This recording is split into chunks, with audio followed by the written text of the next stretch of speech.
சரவணபவ. இந்த பதிவு தமிழ் புத்தாண்டுக்கான சிறப்பான பலன்களை காணவிருக்கிறோம். வருகின்ற குரோதி வருடம் 12 ராசிக்கும் எப்படிப்பட்ட சிறப்பான பலன்களை அளிக்க இருக்குது என்பதை நம்ம இந்த பதிவுகளில் தெளிவாக காணவிருக்கிறோம். அன்பர்கள் பதிவை முழுமையாக கேட்டு இது சொல்லியிருக்கின்ற இறை வழிபாடுகளையும் சாத்வீக பரிகாரங்களையும் பின்பற்றி இந்த ஒரு வருடத்தை திறம்பட தொடர்ந்து வந்துடலாம். பலராக திருச்செந்தூரில் வீற்றிருக்கும் முருகப்பெருமானின் பொற்பாத கமலங்களை பணிந்து 12 ராசிக்கும் இந்த தமிழ் புத்தாண்டு எப்படிப்பட்ட சிறப்பான பலன்களை அளிக்கவிருக்குது என்பதை தனித்தனி பதிவுகளாக துல்லியமான பதிவுகளாக காணவிருக்கிறோம். அன்பர்கள் பதிவினை முழுமையாக கேளுங்க. இதில் சொல்லியிருக்கின்ற இறை வழிபாடையும் ஆன்மீக பரிகாரங்களையும் பின்பற்றி இந்த ஒரு வருடத்தை சிறப்பாக செயலாற்றிக் கொள்ளலாம். கன்னி ராசி கன்னி லக்னத்திற்கான பலன்களை காணவிருக்கிறோம். இந்த தமிழ் புத்தாண்டு குரோதி வருடம் எப்பேற்பட்ட சிறப்பான பலன்களை அழைத்து வைக்கும் அப்படின்னு பார்க்கும்பொழுது கன்னிக்கு தான் அட்டகாசமான நேரம். கன்னியை நிறைய டைலாக்லாம் சொல்லியிருப்போம். கன்னி மீண்டு வருமா, கவலை இருக்குமா, ரொம்ப கவனமா இருங்க, பார்த்து வாங்க, பொறுமையா இருங்க, இப்படியே சொல்லி சொல்லி எங்களுக்குமே ரொம்ப கஷ்டமா இருந்துச்சு. இப்ப பாருங்க, நீங்க அடிச்சு தூள் கலப்ப போறீங்க. அருமையான கிரக நகர்வுகள் உங்களுக்கு சூப்பர் அப்படின்னு சொல்லலாம். சூப்பர் இதுலயே முடிஞ்சு போச்சு. 9 குரு எப்படி இருக்கும் உங்களுக்கு? அதாவது என்னன்னு கேட்டீங்கன்னா, ஓடி போனவனுக்கு 9 குரு.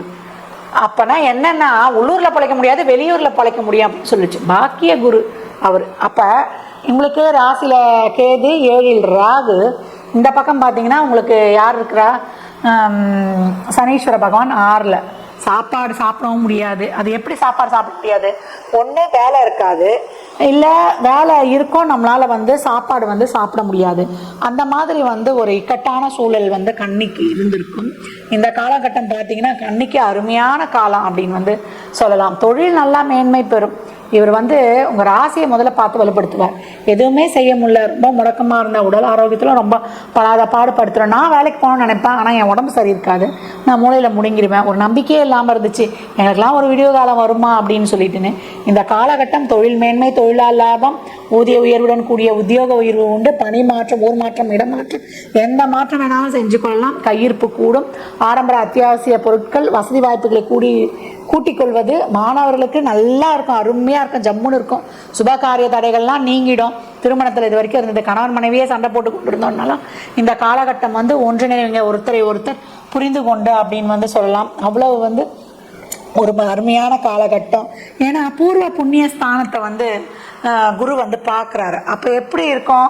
அந்த தோஷங்கள்லாம் விலகிடும். பூர்வ புண்ணிய ஸ்தானம்னா ஒருத்தர் சிறப்பாக வாழ்றதுக்கான ஒரு செயல்பாடு.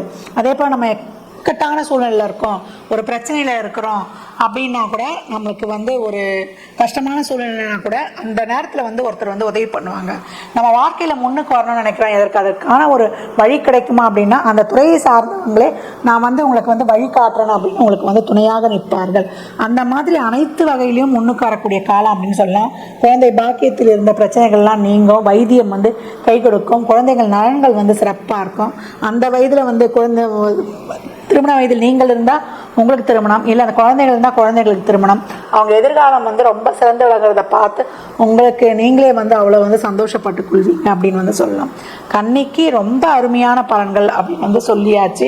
இந்த காலகட்டம் கன்னி சிறப்பாக திட்டங்கள் அமைத்து உங்களுடைய எதிர்கால வாழ்க்கைக்கு தேவையான அனைத்து செயல்பாடுகளும் சிறப்பாக செய்து கொள்ளலாம். ஏன்னா உடல் ஆரோக்கியத்தில் மட்டும் கொஞ்சம் கவனம் வச்சுக்கோங்க. உடற்பயிற்சியை முறையாக செய்யுங்க. வயதில் மூத்தவங்கள்லாம் அன்றாட பொழுது கடந்து வந்தாலே ரொம்ப சிறப்புன்னு எடுத்துக்கொள்ளலாம்.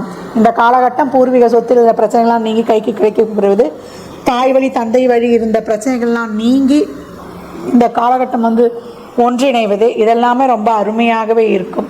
எல்லா வகையிலையுமே சுப நிகழ்வுலேருந்து பொருளாதாரம், தொழில் மேன்மை, உடல் ஆரோக்கியம் எல்லாமே ஒரு சிலருக்கு நல்லாவே இருக்கும். இந்த முதலீடு செய்கிறேன், அதே மாதிரி புதுசாக தெரியாத விஷயங்களில் மட்டும் போய் தெரியாமல் மாட்டிக்கொள்ளாதீங்க. ஒரு சிலருக்கு தசாபதிலாம் கொஞ்சம் சிறப்பு இருக்காது இல்லையா, அவங்க மட்டும். மற்றபடி கன்னிக்கு ரொம்ப அருமை. பாக்கியங்களை தர குரு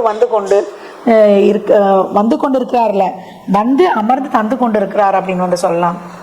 இந்த பலன்கள்லாம் கோள்களின் கோச்சார நகர் வைத்து சொல்லப்பட்டிருக்கு. உங்கள் சுய ஜாதகத்தில் இப்போ என்ன தசாபதி நடக்குது, அது எதற்காக உங்களுக்கு ஊக்கப்படுத்துது? அது திருமணம், குழந்தை பாக்கியத்திற்கா, இல்லை பொருளாதார முன்னேற்றத்திற்கா?